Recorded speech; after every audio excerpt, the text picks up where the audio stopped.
She was an atheist who had everything the world could offer materially, until one day she began to wonder, why did it matter? What was the point of it all?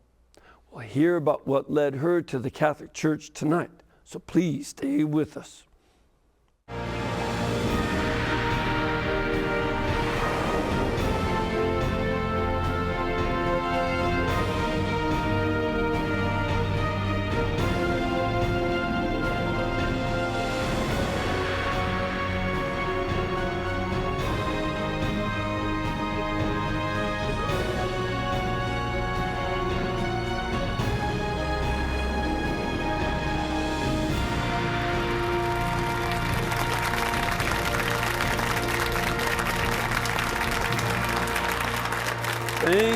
Thank you to this Wednesday before Thanksgiving. I know all your families be gathering around, and already some of the sweet smells of dressing and other things being cooked are going on. Might even be some pies being baked. Hopefully nobody will be putting their fingers into that before it's time. But as you do get together for your Thanksgiving Day with your families and your friends, we certainly want to extend a great thanksgiving to God for everything that you are. But I want to just go on now to also talk about our guest. Our guest tonight here at EWTN Live is a mother of 5 who has a popular blog, conversiondiary.com. And it's as much about the faith as it is surviving each day in a homeschooling family of 5 children. In addition to that, she's an author whose book, Something Other Than God, tells the story of her journey of conversion from atheism to Catholicism. So please welcome Jennifer Fulwiler. Jennifer. Wonderful to be here. Good to be with you, and thank you for coming. Great to have you. Now, how old are your children? Well, what's the range that you have? Well, we actually have 6. You got to be quick to keep up with the Fulwilers. What you do in the last few minutes? Yeah, I know. We're busy. We have 6, and my oldest is actually 9. Wow. So really busy house. And my husband and I are both only children. So is that right? Yeah. So it's all brand new to us. I'll bet. I'll bet. I've known a number of only children who don't understand the squabbles among. It was so quiet when I grew up, right? I know that my house was silent. I mean, you could hear a pin drop, and now it's like someone's always yelling. Always. It's amazing to me. So yeah, it is a brand new experience. One of my favorites is when brothers go to their sisters. Now, is it all boys, all girls, or mixed? Oldest and youngest are boys, and then all girls in the middle. All right, and the boys probably do, go like this. Oh, and say, yeah. He's not touching me. Right. and who knew they would argue over just looking at each other? It'll be like, exactly. Mommy, he's looking at me. Like, he's looking at you. Who cares? So I just didn't go through that. Wait a minute, how do I know all these things? I know. I don't have any kids. But I'm an oldest brother, so. Oh, so you know. I know. My mother said, I know you didn't do it, but you instigated everybody else. That's funny. Sounds familiar, I'm sure. Now, here you are with 6 children, and you and your husband are raising them, and I presume raising them in the faith. Of course. And that you yourself, though, did not come from a place where you were raised a Catholic. No. Tell us a little bit about your background here.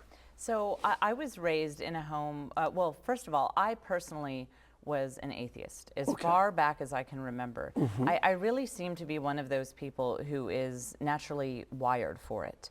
Mm-hmm. My dad is an atheist, or I'm actually not sure what his current beliefs are, but he was when I was a child, and very, very strictly an atheist. But he didn't raise me to be an atheist per se. He raised me to seek truth and question assumptions. And he always taught me, if you have an idea, if you have something that you believe to be true, make sure you follow your beliefs to all of their logical conclusions. Really think them through. So in other words, he's somebody who really is a thoughtful person who cares not about indoctrinating and shoving it down your throat, Right. but who wanted you to learn how to think. That is exactly it. And interestingly, he is very supportive of our faith and of my husband and I being Catholic now, because he said, true to his word, he said, I always said, I told you to seek truth. And I respect the fact that you have done that. So, but when I was a child, it just seemed, atheism seemed very natural to me. You know, this idea that, you know, I believe that this table is right here because I can touch it and I can see it and measure it, observe it.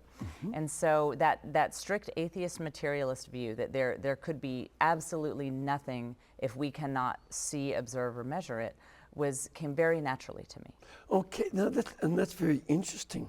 But, you know, a friend of mine who's a physicist, Anthony Rizzi, I don't know if you know his I know stuff. the name. Yeah. Matter of fact, he's working on some physics for little children. Oh, good. So that's something that you might want to check into. But he says one of the first steps in being able to find the existence of God is to believe that this is real. Right. You know, that's so. Even though you said I can't see God, and if I can't measure it, at least you believed in the real things around you. That's right. And that's very important. Right. That's an important first step. And, you know, I think that as I got older, one of the things that really solidified me in my atheism was that you would see people who would believe in the supernatural, but would kind of start to concoct some crazy things, you know, say, like, well, God told me to do this and that. And to me, that seemed dangerous, because I thought the reason we stick to believing what we can see and observe is because there's a certain safety in that. Because I thought, even if you were to believe in the supernatural, how would you know that it's God telling you to do something and not just something you want to do? And so spirituality actually seemed kind of dangerous to me. Yeah, well, see, especially if you come across certain forms of spirituality that are judged by me, myself, and I. Right. Yes. That's very problematic. And it's very common today. You see that a lot in all sorts of brands of spirituality, that it is a very self-centered spirituality, where essentially you come up with what you really want to do, and then you give it the divine stamp of approval. And to an atheist, that was very troubling to me. Sure. Well, you know, to a believer, that's also troubling. Well, that's true. And it's you know, something that, you know, in the case of certain groups, we certainly in the past, there were more of them, I think, than today. But it was a big fad to join various cults. Yeah. That were very destructive, sometimes suicidal, or murderous, as in the case of Jim Jones. Right. So, you know, you're right, there's great danger, but that danger kept you away from faith, you know, that you steered you away.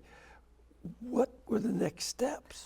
Well, so the first step in my conversion is, and it was a many-step process, you know, which is why it takes a whole book to explain it. But the first step was when I met my husband. He has a really interesting background in that he was raised very poor, raised by a single mother. They just pretty much had nothing when he was growing up. And she told him that the way to get out of poverty would be to go to good schools. And so he went to Yale undergrad, Columbia Law, Stanford Business School, and he studied in the master's program, studying artificial intelligence in the computer science program at Stanford. He's also a CPA now, so he's extremely intelligent. Exactly. Yeah, very you know, intelligent. and your mother-in-law, is she still alive? Oh, yes, Oh, good. she's wonderful. And she was 100% right. Yes, exactly. And so she really encouraged education. And so I meet this man who is highly educated, just, you know, not just book smart, just really understands the world. And after we'd been dating for a while, it came out that he believed in God, and not only believed in God, but considered himself a lukewarm Christian. He didn't go to church, he didn't pray or anything like that. His God was the God of success and career. Sure. But he did believe. And he said, you know, I believe that Jesus is real, and I won't deny that. And I thought, what? Like, this guy's educated. He's smart. Like, he does the Jesus thing? What are you talking about? And, and I'd meet his friends who were as smart as he is. And they had, like him, they had more letters after their name than in their name. And they believed too. And I didn't think they were right. I still was baffled by how they could believe it. But it was a big first step for me in the sense that it showed me that it is possible to be a reasonable, thoughtful person and believe in God. I didn't see how it was possible yet, but I saw that it was possible. And that's important.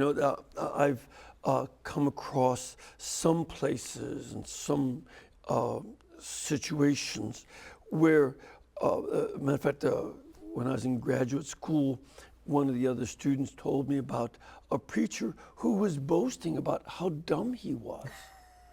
And that's I don't condemn somebody for not being well educated, but he was bragging that he'd never gone to finish 8th grade and never went to high school or college. And finally, one of the sisters had to speak up and said, "Thank God that you're dumber than," and something that's pretty dumb.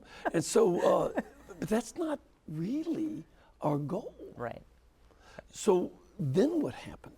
So we got married, and as I talk about in the book, that religion was actually not a source of conflict for us, because even though I was an atheist and he was not only a theist but believed in Jesus in a certain sense, both of us had made an idol of worldly things. So we lived downtown, we drove a Jaguar XJ8, we had the life that we wanted. And so religion was it was irrelevant to both of us. So we got married in a completely secular ceremony. I wore a dark purple dress, and we had a friend just walk us through our vows, which we didn't rehearse. So the ceremony was only 7 minutes because we didn't rehearse it. And so. But apparently the marriage has been longer than the ceremony. Yes, That's it has. Good start. That's what matters. That's right. A good start. That's exactly right. So, and we wanted to make some statement. We weren't even married by the state at the ceremony. It was kind of a mess. So we got married, and we continued on in our ways. But then when my first child was born, that was a big moment for me, because my dad always told me, think through what you believe, follow your beliefs to all of their conclusions. And Father, to be honest, I had not really been doing that in my life. I was too busy planning parties and driving the Jaguar around, and I didn't. My own beliefs had become irrelevant in my life, and so that's one of the things that I notice is fairly common. Yeah. A lot of people will claim to be atheists, or more commonly agnostics, but they don't keep thinking. Yes. And saying, follow your thoughts. Right. No, I'm too busy. Right. There are cool toys out there. I right. Want. And I want all the toys. Yep. When you're comfortable, you have no incentive to question it very much. Right. Because I think I didn't want to question it, because I didn't want to find out that maybe there was more to life than this. I wanted to believe that, going to New York and going to a fabulous cocktail party was, that I didn't need to think beyond that I could just accept that this is what life's about. Even being aware that cocktail parties are something that you call fabulous. They were. That was like the source and summit of my life was that kind of thing. It really was. And so, so I had no incentive to question anything until my son was born, my first child. And then, just out of love for him, I thought, if I'm going to be passing a belief system onto him, I need to make sure that I have really thought this through and that I know what I believe. And so having a baby kicked thinking back into play. Yes. And not just coasting on toys. Right, exactly. Because somewhere in the back of my mind, I knew all those years that I wasn't really thinking through what I believed, but I didn't care, because it was just, it's my life. I mean, I think you're always more reckless with your own life. But when it came to my son, I thought, I want to do it right for him. I want to make sure that if I'm teaching him something, I have thoroughly evaluated it and made sure that it is true. Yeah.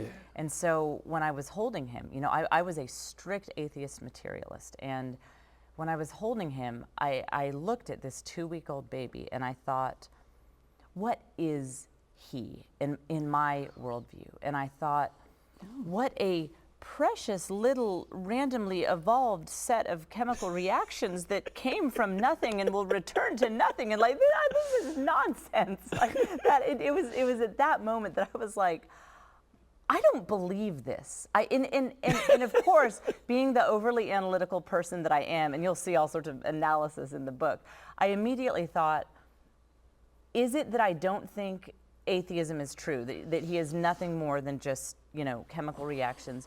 Or is it that I don't want it to be true? I wanted to be very careful about staying on the track of seeking truth and not just believing what I wanted to believe. And I spent a long time really thinking about that.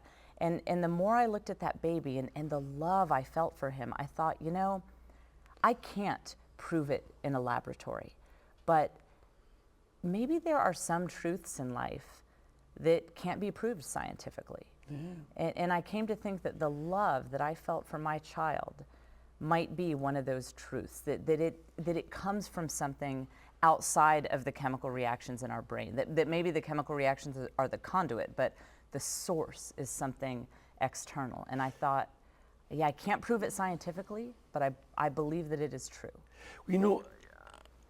If you focus only on the chemical reactions going on in a baby, you're going to be grossed out.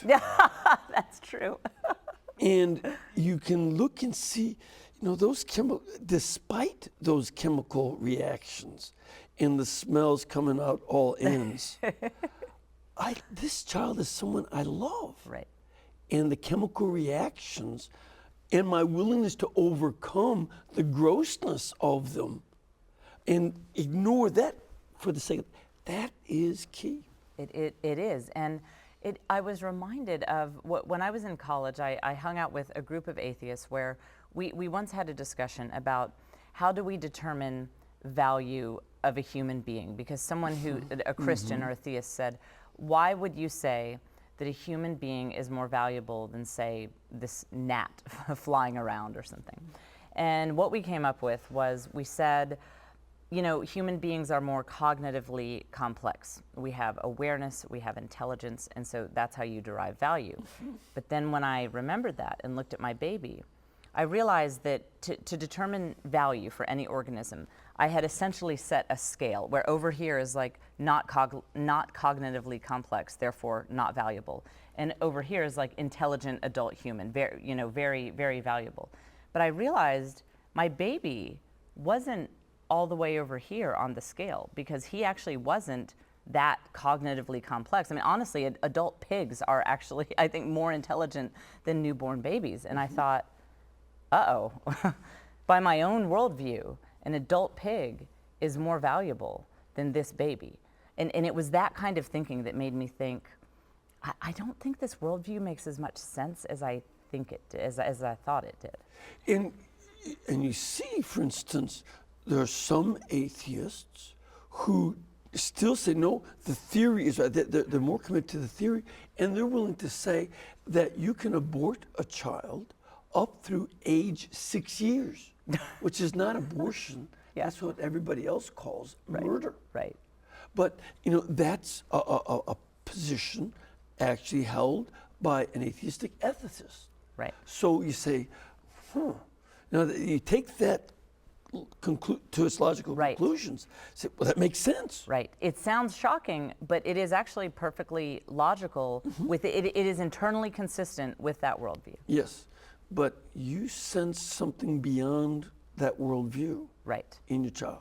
I sensed that there was some sort of animating force, behind humanity, that an origin for the love that I experienced with this child and in our new family. And I didn't know what it was, but I thought that it existed. And so I tried saying a prayer, the first prayer I'd ever said in my life, and I had no idea how to do it. I thought, like tapping a microphone, is this thing on? Hello?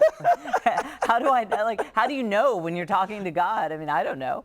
So I just said a quick prayer. And I guess just through cultural osmosis, I had heard of these moments when, like, the non-believer reaches out to God and something happens, right? Like there's a chorus of angels or a sign or something. And I was very disappointed when nothing happened. I said a prayer basically saying, well, if anyone is out there, I'm willing to hear from you. And when nothing happened, I thought, well, I guess God doesn't exist. A personal God either must not exist or must not care if I know him, because he didn't respond, because I didn't understand how prayer works. I thought it was like an instantaneous, you snap your finger and things start happening. Now, and after having a baby, which is not instantaneous. Right, exactly. It's a long wait. Exactly. You can't wait for him to get there, and you should have known. But anyway, go on. Yep. So I had kind of given up on any sort of search for a personal God. I was reading up on Buddhism, which I think honestly in Austin is like required by law, that you at least say that you dabble in Buddhism. So I was just reading up on that kind of thing. And then one day I went into a bookstore, and completely randomly, I literally stumbled into this book called The Case for Christ. It's by a Protestant author, Lee Strobel. And I found it very intriguing. It was not the case that I read it and I was like, he's right, Jesus is real, but he was a former atheist, and I think that matters because atheists kind of, we had our own language, our own way of viewing the world and analyzing things. And in my years, I grew up in the Bible Belt. I had lots of contact with believers, and I found that lifelong believers, we were always missing each other. I mean, when they tried to explain their faith to me, I just had no idea what they were talking about. But here was someone who had actually been an atheist, and so he could sort of speak my language. And one of the things that I think is worth noting, because sometimes when I give talks about this, people will say, "What's the name of the book?" "Oh, I'm gonna give that to every atheist I know," and because if it changed your mind, it'll change their minds. But it is, I do like the book, but one thing to note about that is that I had said the prayer first. So I was in a state of openness. I could have come across that book a year before and I would have just laughed at it and ridiculed it. But I was in that state of openness. And in that state, having this former atheist explain his faith in a way that I could understand, it actually had an impact on me. And he's done all the, because even for Strobel, his growth, first of all, had to deal with his study of physics. That's right. He had to go through a whole process where he began to realize physics doesn't have this closed system world. It can't explain itself. And that he went through a lot of research. Right. That's very interesting research in its own right. And then moved toward Christian faith. Right. But first, he had to come to believe in God by saying that makes sense within physics. Exactly. And I think in very similar conversion to my own, that I think with atheists, before they can move on to the next step, they first need to see, well, first, I mean, they have to just sort of be in a place of openness. But even aside from that, they first need to see that it's not unreasonable to have faith. You have to have that security that I don't have to check my brain at the door. Because I think when we atheists, when we were on the outside looking in, the impression is that in order to be a believer, certainly in order to be part of a religion, the way it works is the hierarchy of the religion tells you to believe something, and you just check your brain at the door and you say, okay, well, I believe that then. And that seems crazy and scary, and of course is not the way it works. And so I think for him and for me, certainly, that was a very important step to at least establish, okay, a reasonable case can be made for belief. And I had one of my students who was an atheist, and took my course. She was from a Jewish background, but she took my Old Testament course because she had to take theology, and she figured, well, I know about this. But what she feared was becoming what she called a head nodder. Oh, right. That, in other words, you go to a synagogue, church, or mosque, and you just agree with everything they say and don't think. And she realized, no, this opened up thinking to believe in God. And it really surprised her, but also pleased her, because she's, like yourself, very, very intelligent woman. medical doctor, in fact. Oh, wow. That was exactly my experience, too, of seeing the world just opened up. You know, I was always curious. I always wanted to learn about the world and the human experience and science and everything. And, you know, I found that since I've been a believer, I feel like I'm at the all-you-can-eat buffet. I mean, I feel like there's so much more to learn than I ever knew was possible. Like when I can still be interested and learn about all the things that I was interested in when I was an atheist. But now it's just like the box is so much bigger. It's a very expansive experience. Exactly. And this is, you know, and I don't know how your studies have gone since, but, you know, to discover, like Thomas Wood's book and other books, Al Kresta has a new book on, you know, the crises facing the Catholic Church. These books point out how many scientists were believers who came to science not in secret against the church, but Copernicus dedicated his book to the Pope, to Pope Paul III. And this was part of the faith opened them to science. That's right. And they loved science more because they were priests and lay people like Louis Pasteur. That's right, exactly. It's, you know, it's amazing how having a solid grounding in faith, I think, really sparks your curiosity, makes you want to learn more. It you know, makes you desire to learn about creation. And so to me, now that I'm a believer, it makes so much sense that, you know, many of the great founding fathers of science were not just believers, but devout believers. I think that curiosity about the sciences in particular is very much just a natural extension of being a believer. Well, for instance, the founder of genetics, which is such a huge science now, was founded by an Augustinian priest. You know, this is some of the marvelous realities that the church, you know, encourages. The popes have had an astronomical observatory before, you know, many other people did, because they loved it. And so this then moved you toward openness, toward belief, and eventually toward not just believing, but making an act of faith.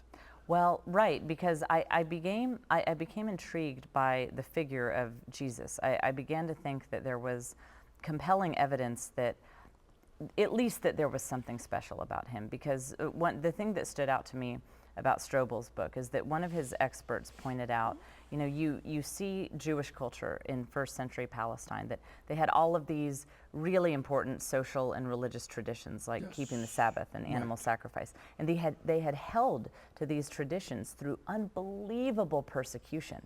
And then, and again, I'm quoting from the book here, but you see, you know, a lower class guy come from a lower middle class region and get crucified along with a whole bunch of other people, you know, with really kind of unremarkable circumstances. And yet, suddenly, you see tens of thousands of Jews abandoning these traditions that they had held to through all sorts of persecution through the ages, and then Christianity spreads like wildfire, despite the fact that being a Christian often meant persecution or death in those times. And I took a step back and I thought, okay, something happened there around this figure of Jesus Christ. And so I told Joe, I said, you know, I think I'm going to... Joe? Joe's my husband. Oh, okay. I'm sorry. I told Joe, I said, you know, I think I'm going to change my search to focus more on Christianity. And I thought he would be surprised and excited. And he just said very dryly, he said, well, yeah, I guess you would start your religious search with the only major lasting world religion whose founder claimed to be God. And I thought, well, so, when you so put it that way, smart aleck. yeah, right? But I mean, it just seemed obvious to him. And when he said it, I thought, well, yeah, that is kind of obvious that, you know, cult leaders throughout the ages have tried to get their religions going by saying that they're God, and then they die and stay dead, and everyone's like, well, I guess he wasn't God, so, you know, that didn't work. Yeah, and for someone like Muhammad would absolutely reject any claim that he was God at all. And his tomb was in Medina. And, you know, that was totally part of their faith. And yet here's this Jesus guy. he said he was God, and his religion is still around and still exploding, still changing the world today. And I thought, okay, there's something's going on here. Yes. And so I changed my search to focus on Christianity. All right. Well, I've got to change a little bit here because we've got to take a break. Again, want to remind you of Jennifer's blog, which is called conversiondiary.com. And also her book, Something Other Than God, is available at EWTN Religious Catalog, which is EWTNReligiousCatalog.com. We'll be back in just a couple minutes to hear more from her about this very, very interesting story of conversion. Please stay with us.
Welcome back.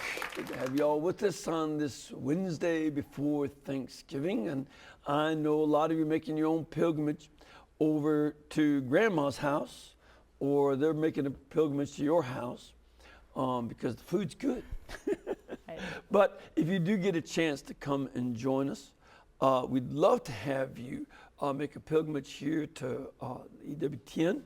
You can contact our pilgrimage department at 205-271-2966.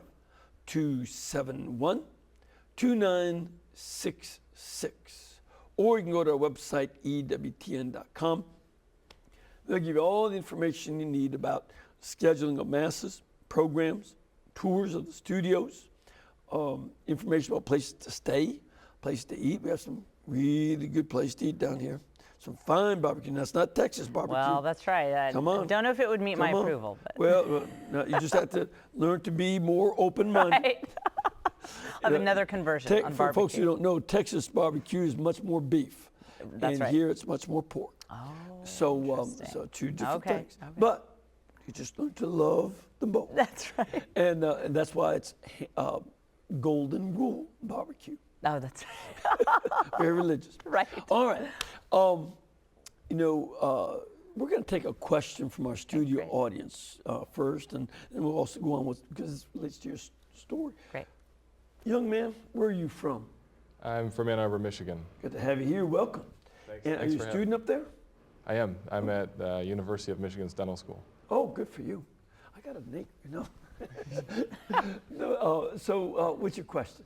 My question was, if throughout your search for truth and throughout this study of Christianity, if anything you came across in terms of people who claim to be Christian or people who claim to be followers and other human atrocities that had happened in the name of a religion, and how that affected your outlook on that worldview.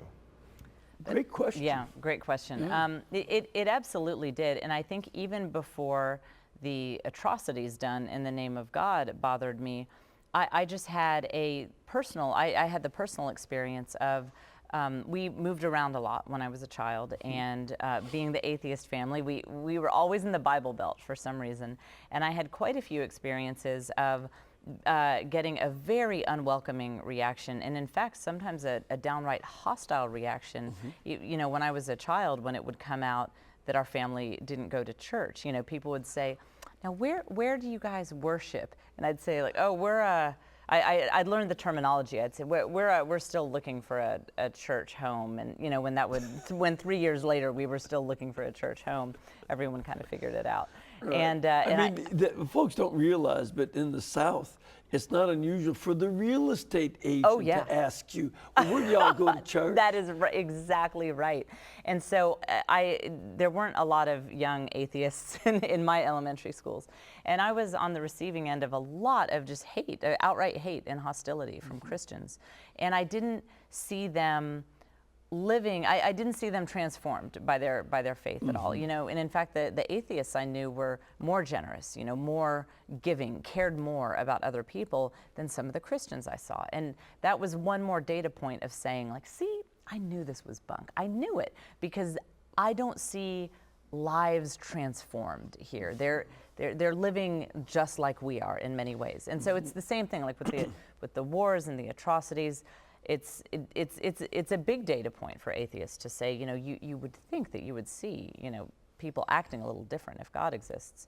But what I began to see in my conversion is that, first of all, God gives us free will. And so, you know, the theory of Christianity is not that you become a saint robot where, you know, everything you do is always perfect. So so first of all, I saw that within the Christian worldview, it was internally consistent. It didn't violate what they claimed about their faith, that there would be people who mess it up and mess it up in big ways sometimes. And Jesus our Lord has parables of that the weeds and the wheat grow up together. Right. But then, you know, I began reading about the lives of the saints and just saintly people, and I saw that you see this group of the people who are holy within Christianity, the people who do Christianity like you're supposed to do Christianity. There is nobody like them in the world. Like that proof I was looking for of, well, if this Jesus guy is who he says he is, wouldn't people act differently? Wouldn't they do amazing, loving things? I saw it's a small group, unfortunately, you know, it's not as big as it should be, but there is this group of people, you know, the saints and who've lived throughout history and the saintly people who live today, and you do see them doing just heroic, superhuman acts of love, and you don't really see that level of love in groups anyway, you know, and anywhere else, and I found that very remarkable. Well, one of the things I like to point out, two elements. On one hand, the religious wars, I've talked about this many times on my program, but I found this at the University of Hawaii, which is not a Catholic or Christian university, it's a state university, but at the University of Hawaii, just hawaii.edu/powerkills. In there, they do a chart of the people who died in the wars of Christianity, which really were from the mid-11th until the mid-17th century. That's when you see the Christian wars for the most part. And in that period, 2.5 million people died. Now, this is not to be commended by any means, but take a look then at the secular wars in the Napoleonic Wars and the French Revolution. They equaled that in a short time. Right. In the secular wars and atheistic genocides of the 20th century, between 1914, when the war was about nationalism, a secular idea of the importance of the state over the church. Right. And then you have National Socialism, National Socialist Workers' Party, the Nazis. You've got the communists in Soviet Union and China and Cambodia and the other communist bloc countries. They added that all up. So between 1914 and 1991, it's 305 million people die in wars or mass executions, working people to death, mass state-directed starvations, for instance, in Ukraine and China and elsewhere. 305 million in that short period when atheists do get their way. Right. Well, This is absolutely astounding. The other side is that it's the Catholic Church that invents the university, the hospital, the orphanage, the mental institution, and many other areas of study. And that those are specifically Catholic inventions. right. The pagans never had them. Right. And, you know, that we're still one of the largest operators of hospitals and schools in the country. Well, what you see with those, you know, you talked about the huge death rate in some of those, you know, atheistic regimes. In a way, it's not surprising, because when you have a purely atheistic state, it doesn't take very long before you get to the belief by the people in power that human lives are worth nothing. Right. If you don't start with this idea that, you know, if you're the one in power, that someone more powerful than me created these people and they are valuable and I answer to the person more powerful than me. If you don't believe that, if you think that you are the arbiter of all truth and all power, And it the doesn't take arbiter very of long. human value. Right, exactly, exactly. If you think you are the arbiter of human value, it is very tempting and very easy to just say all of those people over there are worth nothing. Their lives are worth nothing. And so it's not surprising that you see those huge, huge numbers getting racked up in terms of death. And you just compare the 240 years of crusades. That's one of the people, oh, this is horrible. 1 million people died in the crusades, you know, altogether. Right. In the first month of World War I, the same number of people died. And the Eastern Front in the Russian-German battle, in August of 1914, 1 million soldiers died in one battle in 1 month. Wow. Compared to 240 years, 1 million people dying. Right. And again, I don't commend that, what happened in the Crusades, but we also need perspective Right. on how nationalism treated the people as cannon fodder. Right. And that wasn't good for the poor people that died. Yes, it like you said, it's so important to have perspective on these things, because especially in our culture, there's just sort of, it's just taken as truth that nobody questions that, oh, religions have killed so many people, and Right. we really need to make sure that we're looking at the facts so we know exactly what we're talking about, you know, when we throw out those kind of things. Exactly. In terms of your own development, we got to how you came to believe in God and that openness to God, and especially how the openness to the person of Jesus Christ just doesn't make sense to you unless what he says is true. Right. Of all the people crucified under the Romans in Palestine of that day, and there were lots of them, in 6 BC, hundreds and hundreds, if not thousands, were killed by the Romans and Jewish people up in Galilee. And so this one gets to transform the world. Right. Where did you go next in terms of what brought you to faith? Okay, so I found myself very intrigued by Jesus because of what you just said. So I started. So I bought a Bible. I knew that the Bible was the Christian book, because I wanted to know more about him. I wanted to know who he is, and so that was my goal at this point. Just get clarity on, so who is this Jesus guy? He clearly did something amazing. I want to know who he is. So I bought a Bible, and I was about as ignorant of the Bible as you could be growing up in modern America. I didn't completely understand the distinction between the Old Testament and the New Testament. And so I started the Bible on page 1, thinking that I thought you read it like a book. You read it cover to cover. I thought Jesus would come in on page 30, 50, I don't know. So I'm in the Old Testament, like expecting the stories about fishermen and, you know, water and wine. And I'm like, what is Numbers, Leviticus? Like, what is this? So I was completely baffled by the Bible. And a couple things, I ended up reading not all of the whole Old Testament, but most of it, and then all of the New Testament.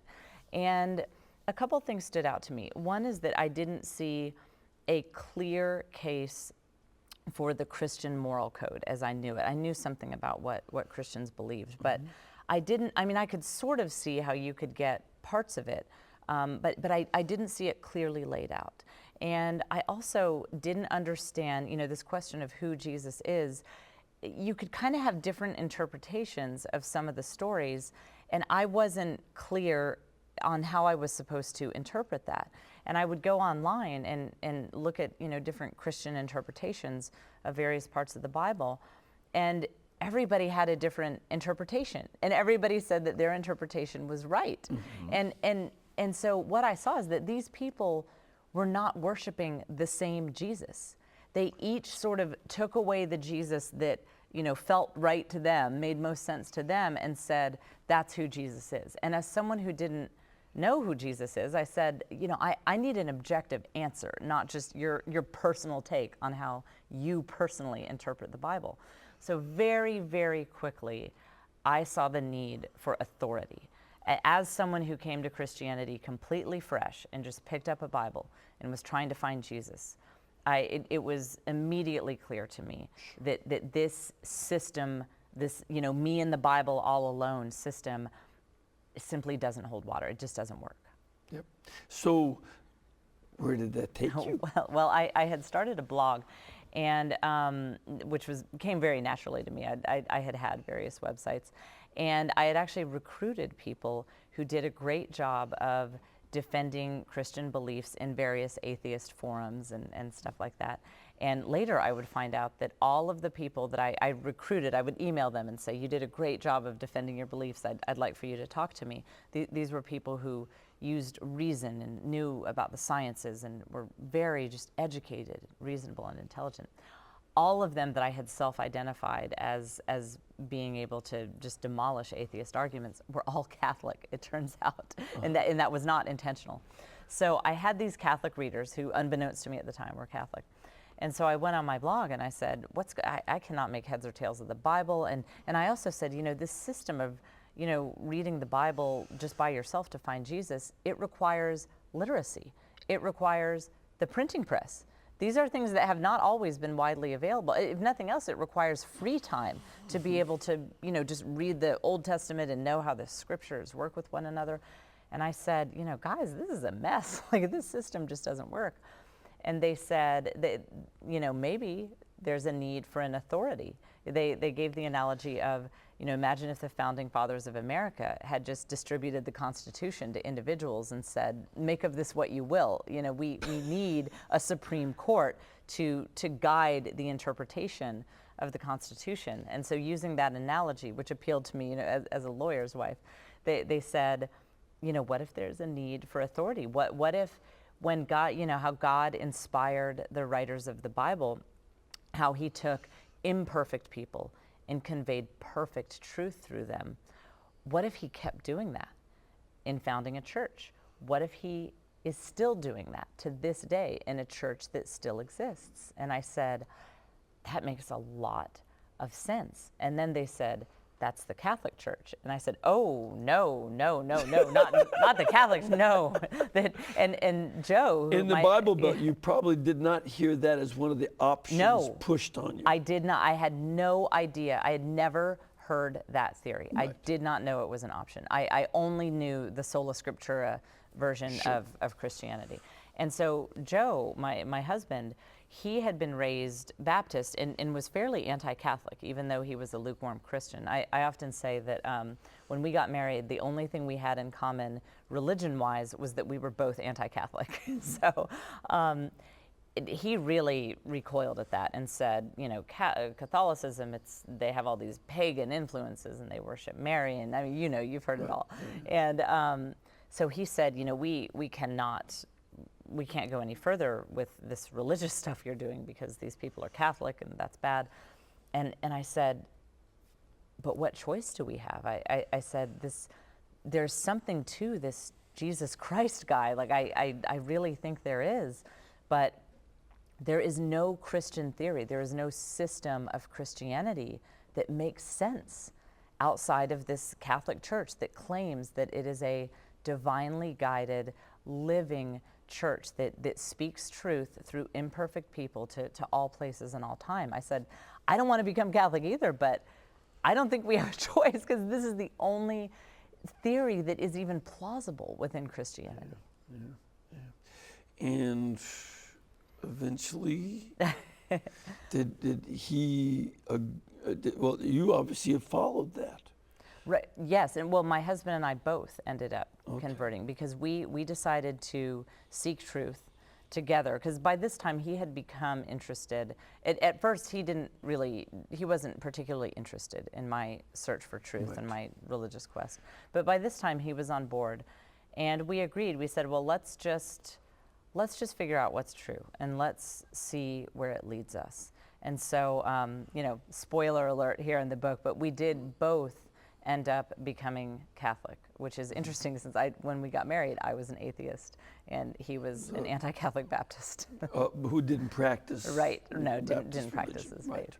And the biggest thing I think that, and this is one of the reasons I had to work so hard on this book is because I think God slowly revealed to me what the story was really about, that even more than me letting go of atheism and my husband letting go of his lukewarm Baptist background, what we really had to let go of was our real religion, which was the world. Because what we really worshipped was our idols, just the lifestyle that we lived. And that wasn't actually clear to me until like the third rewrite I did on my book, that it was only then that I realized this wasn't as much, it's sort of about me leaving atheism, but it was more about, am I willing, do I believe in God enough to really put him first, to put him above all these things that I like so much, the travel and the cocktail parties and stuff like that. Now, one of the things I like about your story is that your oldest son was the instigator, even before he could talk. And as an oldest boy who was an instigator, tell your son I admire his good work. I will. And I assume that as you homeschool, you also are communicating the faith to your children. That's right. Do they find that oppressive? No, not at all. To them, it's such a natural part of life. I think that they know that I wasn't raised Catholic, and I think it's that to them I think it seems like there must have been something missing, because it's so natural to stop and to say a prayer and to ask for a saint's intercession, or to just communicate with God and the divine. I mean, I think it just feels like a very natural part of life to them. That's good, and hopefully they'll. One of the things I certainly remember well as a boy going to Catholic school is that we would read biographies of saints, and they were so interesting. That's right, they're fascinating. Far more interesting than the sinners. That's right. The sinners do some things that are tantalizing, but interesting, not in the long run. Right. That pretty much come up with the same sins. That's right. C.S. Lewis has that great quote, which I can't remember exactly what he said, but he basically said, the tyrants of the world are all alike, but you never see such rich, beautiful diversity as with the saints. Right. And this is one of the great things about having faith. It's very much an important thing that you do with your blogging, because a lot of people meet on the internet. Atheists don't have churches. That's right. And so they use the internet as the meeting place to recruit other atheists. There are already a lot of young people on the internet. Right. And for you to be blogging, I don't do that myself. You don't have a blog, Father? No, I don't blog. And it's I do other stuff, but the folks like you are out there to realize, for a lot of other people, that this is a great way to be missionaries. You can stay at home, even if you're homebound. That's right. This is a great way. And with having a lot of kids and all the other stuff, and to use this as a great tool. So I want to mention that your blog is conversiondiary.com. And folks are welcome. Do you have rules about being polite and stuff? You know, I don't have rules, actually. I haven't found that I've really needed to. Oh, good, good. Well, hopefully everybody will be very nice. They are. Everyone is. You know, even the atheists, and I have quite a few atheist readers, and I love them. Yeah. And they tend to be quite polite, actually. That's wonderful. That's the kind of dialogue we want to see. That's right. Well, you know, it's time for us to end. Thank you so much for being with us. And may the Lord bless you and all your families, wherever they may be, especially on this Thanksgiving weekend. May God bless you and keep you, the Father, the Son, and the Holy Spirit. Amen. And do spend more time with each other, less time shopping on Black Friday, and enjoy each other's company. And we're thankful for you watching and for supporting us. So please do keep us in between your gas bill, your electric bill, and your cable bill, because we have a lot of bills to pay too. God bless you and thank you.